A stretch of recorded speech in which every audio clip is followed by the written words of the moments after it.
armed guards and kind of like teachers need to be armed and have guns. So did you ever get that queasy feeling in your stomach when you saw a headline news story of yet another school shooting? How would you feel if you were in a school shooting? How would you feel if someone who attended your school got extremely violent with you, a peer or faculty? Many kids nowadays are scared for their lives because of all of the mayhem going on. School is supposed to be a fun and safe environment. Some people feel as though high schools should not have anyone armed in the school, not even faculty. I can see where those people are coming from, but I do believe that faculty should have protection as well as armed guards. So my preview of main points is kids will be safer, students will be able to succeed, and it teaches students to be more prepared. Student safety will increase. We'll be safe from shootings. So in recent years, not only students, but parents have been very worried and scared for their lives. Parents would have a peace of mind knowing that their child is being protected while at school. Because school shootings are so prominent, that means they are concerned for their children's safety at all times. This will protect kids from inside and outside people, and that means people from the outside like former students or kids who currently attend that school and who are there all day. So in this article, Gwen says, we provide armed security in every bank I have ever visited. We provide armed security in our airports, armed guards, escort NCAA and NFL coaches and staff on and off the field of play.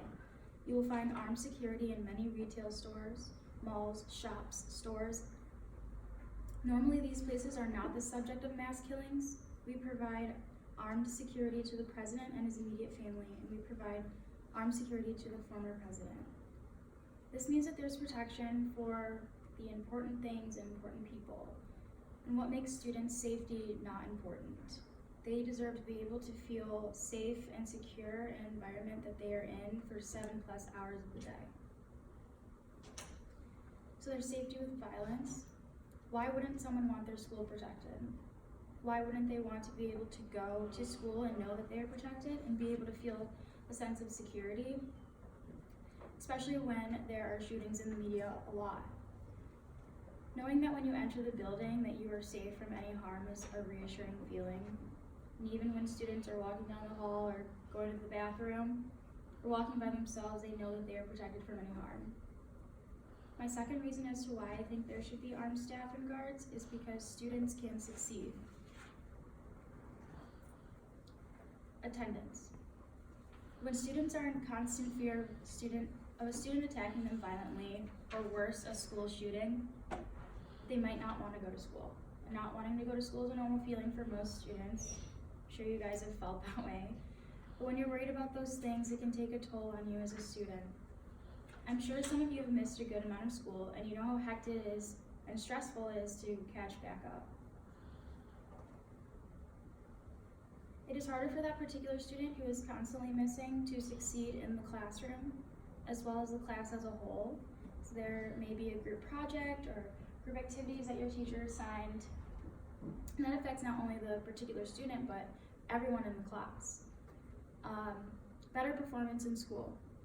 Because kids are constantly worrying about the dangers of school, they may not be willing to learn as much, and there can be a ton of anxiety that can affect their grades. So Cunningham stated in one of his journals, kids today are forced to worry about extreme violence every time they walk onto school property. This can easily cause anxiety and limit learning potential. The new reality has forced officials to consider armed teachers in every classroom. This is completely understandable, considering the reasons I've stated before. My third reason as to why there should be armed faculty and guards is because it teaches students to be prepared. It teaches them to be prepared for the worst. So Cunningham also mentions kids would not be alarmed to see police officers in a police station armed with guns. Teachers Teachers are working in an environment that requires certain safety features. Arming teachers shows kids that preparation has been taken to keep the building and its inhabitants safe. So this being said, students can know what to do in these predicaments. They'll be less scared. Like stated in the quote above, they use an example saying how kids would not be scared if a police officer was armed in a police station. That's exactly why students should not be afraid if school staff is armed. I feel like they would appreciate it more and have a sense of comfort when they are at school. So yet another quote from Cunningham. It is important that they understand that guns in the classroom are not a means of useless violence, but a method of defense. There was a time where students could not walk to school because it was considered unsafe. Times have changed. Because times have changed, these protocols are necessary for student safety. Students and parents shouldn't look at this as a negative. This is going to benefit them and their children. So there are a lot of reasons as to why there needs to be armed guards and teachers should carry firearms. This is because student safety will increase, students will be able to succeed, and students will be more prepared. With everything that was said earlier about having armed staff, I hope some of you would consider this option. Keep in mind, it is for the better, not the worse, and it is to keep students safe and without worry.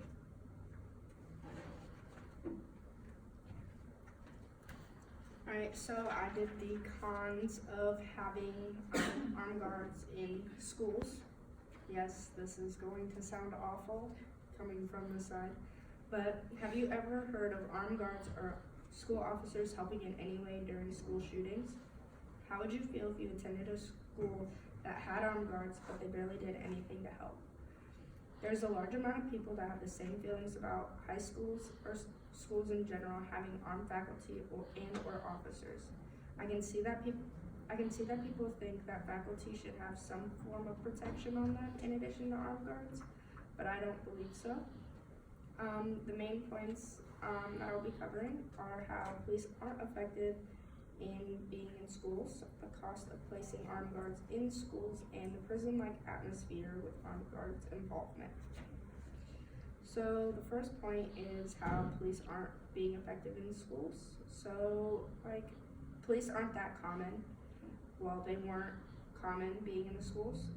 In an article written by Denise Gottfredson, it states that the use of police in schools has not always been so common. In 1975, principals in only 1% of the nation's schools reported police station in the schools.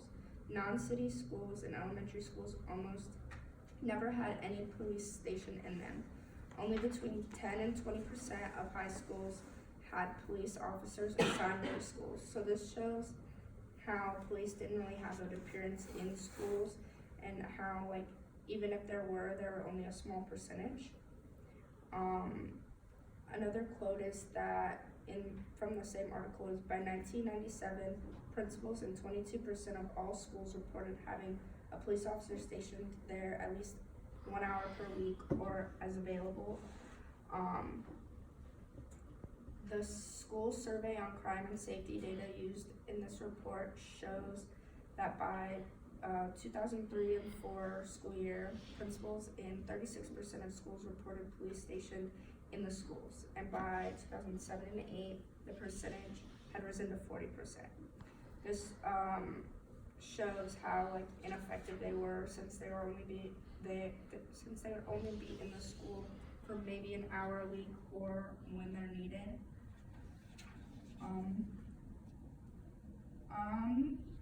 They also make school unenjoyable.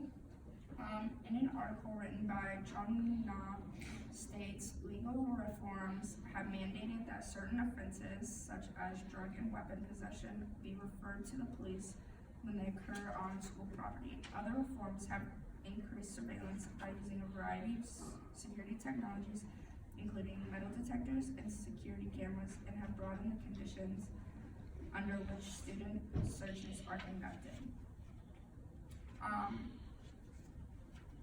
She also states that police officers and technological surveillance in schools has facilitated the link between schools and the criminal justice system.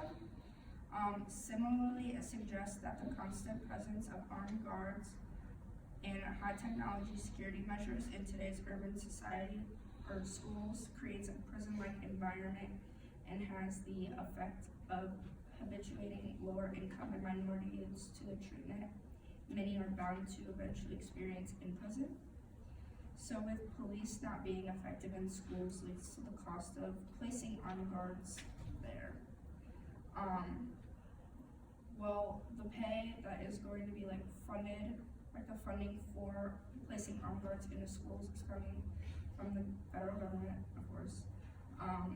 In the article, the cost of arming schools, the price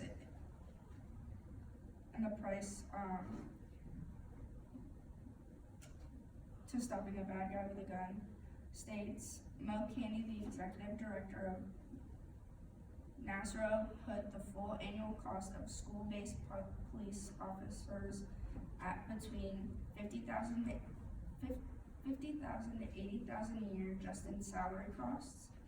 This by itself puts the price of placing a trained officer in every school building between $7 and $11 billion a year.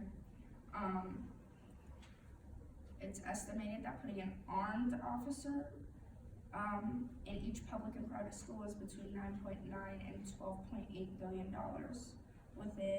With this being the higher end, this shows that it takes so much money for armed guards and school officers to be put in both private and public school buildings. This money could be spent on other security features, for example, installing video cameras, weapon detection, restricted areas, entry control, policies on book bags, implementing dress codes, searches through the students' possessions or lockers. It would end up being cheaper than paying these guards to come, and with that data, it was only one officer per school.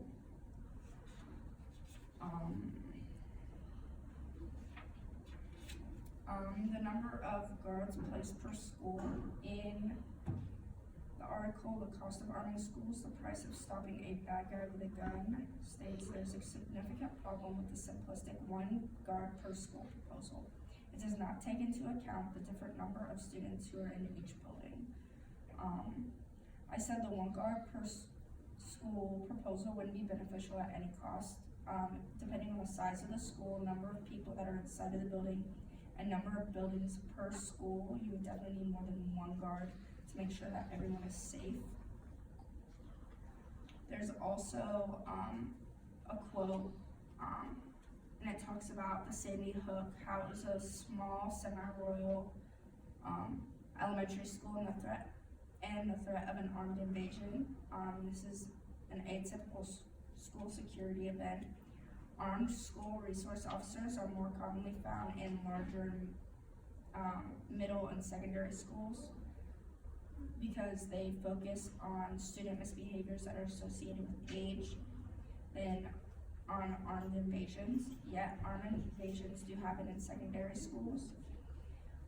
For example, at Columbine, there were 15 dead and 23 wounded, and they also had a school resource officer and a school resource guard on site when it started. Soon after, the security resource officer fired upon a sheriff's deputy who was nearby that had just written a speeding ticket for the kid that was shooting up the school. They joined. Even though there were police officers there and there were 2 armed guards there, it didn't stop him from killing and wounding all those kids.